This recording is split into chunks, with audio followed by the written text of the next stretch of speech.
بسم اللہ الرحمن الرحیم۔ السلام علیکم ورحمۃ اللہ وبرکاتہ۔ حضرت عمر رضی اللہ تعالی عنہ نے ایک دفعہ ایک تھیلی میں 400 دینار ڈالے اور اپنے غلام سے کہا کہ یہ تھیلی حضرت ابو عبیدہ بن جراح رضی اللہ عنہ کے پاس لے جاؤ، انہیں بتاؤ کہ امیر المومنین نے یہ تھیلی آپ کے لیے ہدیہ بھیجی ہے، اور پھر کچھ دیر وہیں رک کر دیکھنا کہ وہ اس تھیلی کا کیا کرتے ہیں۔ غلام وہ تھیلی لے کر حضرت ابو عبیدہ بن جراح رضی اللہ عنہ کے پاس پہنچا اور عرض کیا کہ امیر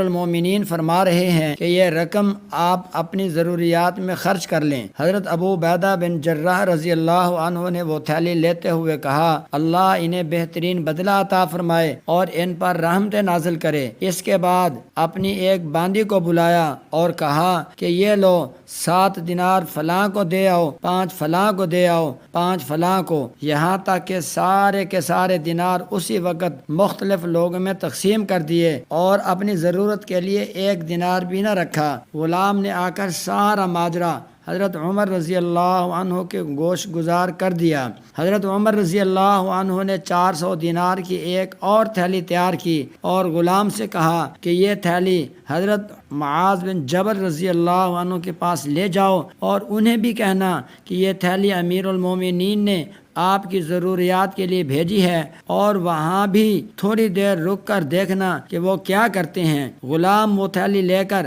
حضرت معاذ بن جبل رضی اللہ عنہ کے پاس پہنچا اور عرض کیا کہ امیر المومنین نے یہ رقم آپ کے لیے بھیجی ہے تاکہ آپ اسے اپنی ضروریات پوری کرنے میں صرف کر لیں۔ حضرت معاذ بن جبل رضی اللہ عنہ نے فرمایا کہ اللہ ان کو بہتر صلہ دے اور ان پر رحمت کرے، اور پھر اسی وقت اپنی باندی کو بلایا اور کہا کہ فلاں گھر اتنی رقم پہنچا دو، فلاں کے گھر اتنے میں حضرت معاذ رضی اللہ عنہ کی بیوی نے پردے سے پیچھے جھانک کر کہا، خدا کی قسم ہم بھی بہت ضرورت مند ہیں، ہمیں بھی کچھ دے دیجئے۔ حضرت معاذ بن جبل رضی اللہ عنہ نے تھیلی کو ٹٹولا تو اس میں 2 دینار بچے تھے۔ یہ 2 دینار انہوں نے اپنی بیوی کی طرف پھینک دیے۔ غلام حضرت عمر رضی اللہ عنہ کے پاس لوٹ آیا اور سارا قصہ سنایا تو حضرت عمر رضی اللہ تعالیٰ عنہ بہت مسرور ہوئے اور فرمانے لگے، خدا کی قسم